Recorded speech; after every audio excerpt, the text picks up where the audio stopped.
If you feel like you are doing all the things on your fertility journey, you're already eating the perfect diet, taking the right supplements, you're doing everything your doctor has told you, but you're still not where you want to be. Well, in today's episode, I'm going to share the one thing that is so often overlooked as you're trying to conceive, and I believe it is the most important. So all that and more is coming up on today's episode of Your Journey to Fertility. Welcome to Your Journey to Fertility. This is the podcast that blends science with spirit to give you all the tools you need as you navigate your fertility journey. I'm your host, Jennifer Edmonds, and for the last 15 years, I've been helping women on their journeys to motherhood and beyond. I believe that combining the latest scientific research along with the best energetic and mindset practices will help you to avoid putting your life on hold and bring you closer to your baby. Each week, you'll learn ways to support your fertility and trust your body so that you can stop stressing that you'll never have your baby and finally walk your path to motherhood. This is the Your Journey to Fertility podcast. So welcome back to the podcast. Today's episode is a big topic. Today I'm going to keep it quite short and succinct, but in a future episode we'll go a bit deeper into the science of it all. But today I just want to raise this idea and see if it resonates with you. It was about 3 years into my fertility journey that I found myself at one of these real rock bottom moments. It was 3 o'clock in the morning. I was crying on the bathroom floor. Unable to sleep, I had had insomnia for months and months. Our last round of IVF had given us 2 beautiful little embryos, but neither of them had stuck. And this was after months of medicated cycles. I had been diagnosed with a thyroid condition as well, so I was taking so many hormones. I was a mess. I was struggling to get up in the morning. I was struggling to go to work. And my whole life had become about trying to fall pregnant. You know, I never wanted to go out anymore. I didn't find joy in any of the things that I used to enjoy. I didn't want to exercise because I was worried about doing the wrong thing at the wrong time of my cycle and upsetting my chances of getting pregnant. You know, I was terrified of eating the wrong thing, not taking my supplements each day. And it just took me into this place of overwhelm, and I didn't know how to get out of it. I was doing everything perfectly. I did everything my doctor said. My diet was perfect. I never drank alcohol. I cut out caffeine. I took all the best quality supplements, which cost me hundreds and hundreds of dollars each month. I'm doing all the things, and I'm sure that you can relate to some of this. On the outside, I went to work, I made meals, I went about my life, and I pretended that everything was normal. I had completely convinced myself that I was fine. But you didn't have to scratch the surface very far to see that I wasn't. I remember one day I had an acupuncture appointment, which was something I religiously went to 3 times per week. And this day, for some reason, they had stuffed up my appointment time and the acupuncturist wasn't available. And, I think that these things happen and, any normal response would be like, all right, well, when can I reschedule? But I lost my mind. I was sitting on the floor of the acupuncture clinic in tears. Someone had to bring me a bottle of water. This is not a normal response. And it was things like this that I would just go from 0 to 100 in no time at all. I'd also noticed, if I was sitting in traffic, whether or not I was actually running late, perhaps I was on my way to work or whatever that might have been, if there was a large traffic jam, I could just feel my body losing control. My heart rate would increase. I'd start getting sweaty palms. I couldn't sit still. I was so agitated. And then, of course, there was the chronic insomnia. And anyone who has been through insomnia will know that it is all encompassing. You fear going to sleep at night. You know that you're lying there for hours and hours awake, just thinking, this is affecting my fertility. This is going to ruin my chances of falling pregnant this month. It goes on and on. You finally fall asleep at, say, 4 o'clock in the morning, only to be woken up a couple of hours later, and you are constantly exhausted. So what was all of this trying to tell me? This is the one thing that we so often overlook as we're trying to conceive and while we're trying to do everything perfectly. And here it is. My nervous system was in a state of complete dysregulation. I was in a permanent state of fight or flight. My brain and my body were exhausted from being constantly hypervigilant, and I never got a chance to rest from any of this. In previous episodes, I've spoken about this idea of your brain not being able to recognize the difference between a threat that you perceive as incredibly dangerous and a situation that's arisen that you don't really think is all that much of a big deal.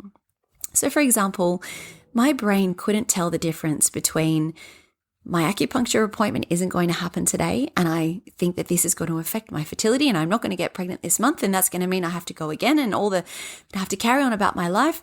My brain doesn't understand that there's a difference between that and I'm sitting here and there's a tiger about 5 meters away from me and it's about to come over and bite me. It's life or death. Your brain doesn't understand that there's a difference because your nervous system, it can't see and it can't hear. It can only feel and respond to what's going on within your body. Because when your brain senses a threat, it starts pumping out stress hormones from your adrenal glands, cortisol, adrenaline, and norepinephrine. And these hormones have a really big role to play. They start then bringing blood flow away from the internal organs and they send it to your extremities, your arms and your legs. They get ready to help you fight or flee. And at the same time, what happens when you're in that constant state of stress? If you can imagine that you are about to run away from a tiger, your brain will shut down all of the systems within your body that are not essential to immediate survival. So things like, you don't need to digest your lunch, so it will slow down digestion. You don't need higher order critical thinking. You don't need to win at a chess game or solve a maths problem. So it will shut down that level of critical thinking. It also shuts down things like immune response. We don't need to fight off a virus if we're running for our life. And we also don't need to procreate when our life is at risk. So it slows down and affects the hormonal balance that is required for reproduction. Because when you have spent months and years in an endless pattern of disappointment and loss and all of the expectations that you have been shattered, your dreams for the future have been wiped out, this takes a toll. If your brain doesn't feel safe, it makes it very difficult to convince your body that now is a good time to conceive. And just like trying to escape the tiger, your brain doesn't know that there's a difference and it never gets a chance to rest. So this is where all the supplements in the world and all the best nutrition, it just won't make a difference. If you're in a place where your body constantly pumps out these stress hormones, your brain is always going to prioritize keeping you safe over conceiving every single time.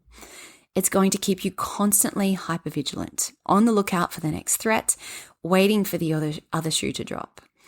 And this is where it starts to affect all of the processes in your body over time. So how do we get out of this state of constant stress, of chronic hypervigilance? This is where we need to find a practice that does the opposite. It reminds your brain and your body that you're safe, that it doesn't need to sit in a state of fight or flight, that it can rest. And this looks really different for everyone. And there are countless ways to help regulate your nervous system. And so many of the practices that I teach will help you do this, things like yoga and breathwork and meditation. But it's so important to note that it is a practice. And when your brain and your body has spent months and years in this state of constant stress, it's going to take time and it's going to take constant reminders to bring yourself out of it. So I'm going to go into the science of all of this a little deeper in an upcoming episode.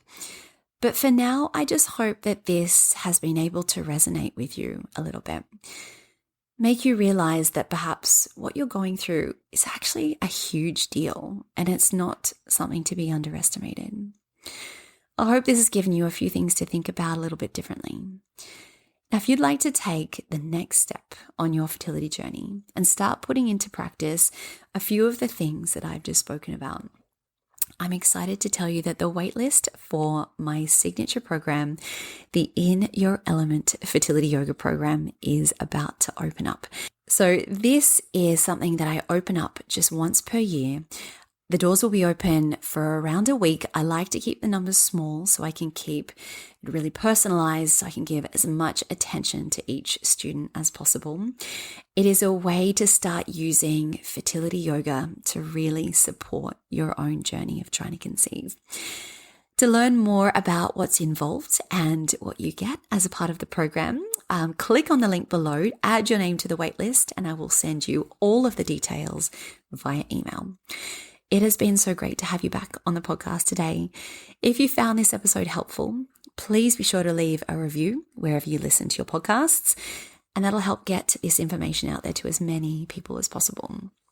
Now, on the next episode, I will be speaking to the incredible Lucy Lines about one of the hardest situations that arise when you're trying to conceive, and that is what the hell you are supposed to do when IVF doesn't work.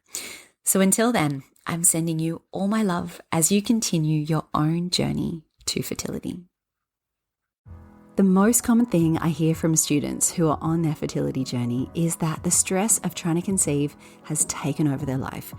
Your days end up being filled with endless appointments, navigating pregnancy announcements. You're trying to eat right, take all your supplements, and it is all you think about from the moment you wake up.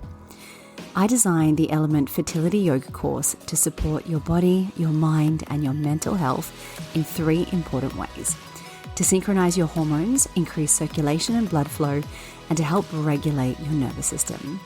But on top of this, the greatest gift that you can give yourself throughout this journey is a sense of peace, to help you calm your mind and just make this process feel easier. Every single one of my students tell me that this is the first thing they notice after starting a yoga, meditation, and breathwork practice. But on top of this, you have the amazing benefit of actually supporting and increasing your fertility. Studies have shown that those participating in mind-body programs as they're trying to conceive have success rates 3 times greater than those who don't. The course I've designed walks you through natural conception as well as fertility treatments and IVF cycles. And the best part is you can work through it at your own pace in the comfort of your home. The practices start from just 10 minutes per day. To learn more, visit elementpilatesyoga.com or see the link in the show notes.